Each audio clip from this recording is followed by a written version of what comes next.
नमस्कार, world news में आपका स्वागत है। जैसा कि आप जानते हैं कि बीते कुछ वक्त से हिंदुस्तान और कनाडा के रिश्तों में तल्खी देखी जा रही है, लेकिन अब कनाडा के प्रधानमंत्री जस्टिन ट्रूडो अपने ही जाल में फंस गए हैं। हिंदुस्तान को घेरने की कोशिश ट्रूडो पर भारी पड़ती दिख रही है। हिंदुस्तान से ट्रूडो का विरोध अब नफरत में बदल चुका है और ट्रूडो की हिंदुस्तान से नफरत कनाडा पर भारी पड़ने लगी है। हिंदुस्तान तो कनाडा को नसीहत दे ही रहा था, अब उसके दोस्त अमेरिका और ऑस्ट्रेलिया से भी ट्रूडो के लिए जो संकेत आ रहे हैं उन्हें अच्छा नहीं कहा जा सकता। अब तक कनाडा अपने जिन मित्रों के भरोसे हिंदुस्तान को आंख दिखाने की कोशिश कर रहा था, वो मित्र देश कनाडा को ही आंख दिखा रहे हैं। साफ है, ट्रूडो ने कनाडा को मुश्किल में फंसा दिया है।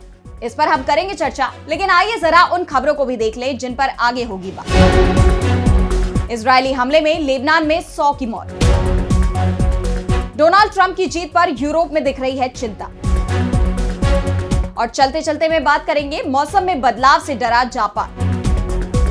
तो हिंदुस्तान को घेरने की कोशिश में जुटे कनाडा के तेवर अब ढीले पड़ते दिखाई दे रहे हैं। अब तक खालिस्तानी अलगाववादियों का नाम तक नहीं लेने वाले कनाडा के पीएम जस्टिन ट्रूडो ने पहली बार खालिस्तानी अलगाववादियों का नाम लेते हुए कहा कि वो सिख समुदाय का प्रतिनिधित्व नहीं करते। कनाडा की संसद में दिवाली और सिखों के लिए उत्सव के तौर पर मनाए जाने वाले बंदी छोड़ दिवस पर आयोजित कार्यक्रम में ट्रूडो ने कहा कि कनाडा में खालिस्तान का समर्थन करने वाले बहुत से लोग हैं, लेकिन वे पूरे सिख समुदाय का प्रतिनिधित्व नहीं करते। उन्होंने कहा कि यहाँ किसी भी तरह की हिंसा, असहिष्णुता और विभाजन को जगह नहीं दी जा सकती। यहाँ रहने वाले सिख ऐसे लोग नहीं हैं और जो खालिस्तान का समर्थन करते हैं वे पूरे समुदाय का प्रतिनिधित्व नहीं करते। ट्रूडो ने कहा कि हम वन इंडिया का समर्थन करते हैं। हालांकि वो हिंदुस्तान पर तंज कसने से भी नहीं चूके। उन्होंने कहा कि कनाडा में मोदी सरकार के भी बहुत सारे समर्थक रहते हैं, लेकिन वे कनाडा में रहने वाले पूरे हिंदू समुदाय का प्रतिनिधित्व नहीं करते। कनाडाई पीएम के इस बयान पर ब्रिटिश कोलंबिया के पूर्व सांसद उज्जवल दोसांझ का भी बयान आया है। उन्होंने कहा कि मेरी याद में ऐसा पहली बार है जब जस्टिन ट्रूडो ने खालिस्तानियों को सिख समुदाय से अलग बताया है। इस बीच कनाडा की हिंदुस्तान से खींच अब खुलकर सामने आ रही है। दरअसल हिंदुस्तान के विदेश मंत्री ऑस्ट्रेलिया दौरे पर गए थे। वहां विदेश मंत्री एस जयशंकर की प्रेस कॉन्फ्रेंस को द ऑस्ट्रेलिया टुडे के सोशल मीडिया प्लेटफॉर्म पर दिखाया गया, जिसके बाद कनाडा ने उसके सोशल मीडिया हैंडल और पेज को ब्लॉक कर दिया। कनाडा के इस कदम पर हिंदुस्तान ने तीखी प्रतिक्रिया देते हुए इसे ट्रूडो सरकार की हिपोक्रेसी करार दिया। द ऑस्ट्रेलिया टुडे के प्रबंध संपादक जितार्थ जय भारद्वाज ने भी इसकी कड़ी निंदा की। उन्होंने कहा कि हमारा प्रकाशन आजाद मीडिया की वकालत करना जारी रखेगा। हम अपने समुदाय की ओर से दिखाई गई एकजुटता का महत्व समझते हैं।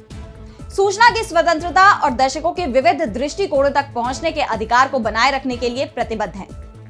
एक तरफ ट्रूडो की हिंदुस्तान को घेरने की कोशिश फेल हो गई है, तो वहीं अब वो उल्टा बुरी तरह से घेरते दिखाई दे रहे हैं। इस बीच टेस्ला सीईओ और अमेरिकी चुनाव में ट्रंप के समर्थक रहे एलन मस्क ने ट्रूडो के राजनीतिक पतन की भविष्यवाणी की है।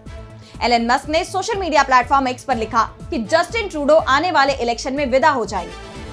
कनाडा में साल भर के अंदर चुनाव होने वाले हैं। ये चुनाव साल 2015 से कनाडा के प्रधानमंत्री का पद संभाल रहे ट्रूडो के लिए कड़ी परीक्षा साबित होने वाले हैं। ट्रूडो सरकार से जनता नाराज चल रही है और जो सर्वे सामने आ रहे हैं उसमें ट्रूडो की पार्टी को बड़ा नुकसान तय माना जा रहा है।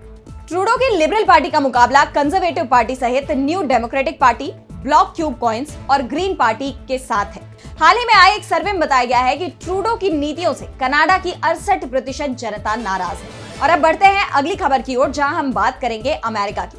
तो अमेरिका में डोनाल्ड ट्रंप के राष्ट्रपति चुने जाने के बाद बधाई का दौर अभी भी चल रहा है।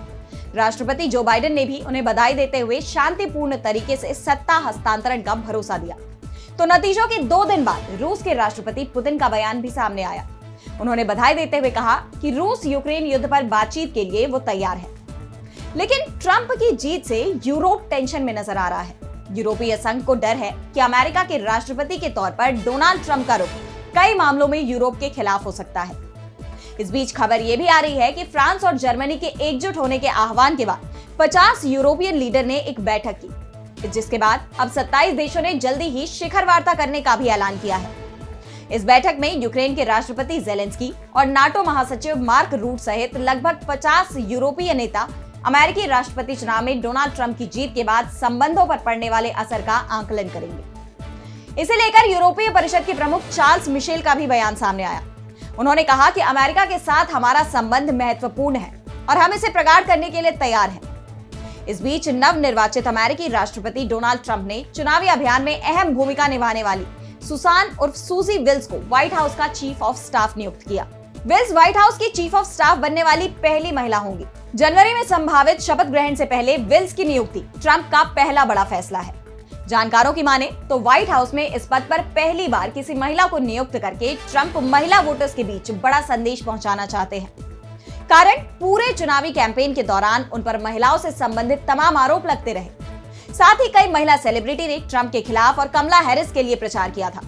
इसके बावजूद चुनाव में कमला हैरिस को 53% महिलाओं ने वोट दिया, जबकि ट्रंप को 45% महिलाओं का वोट मिला।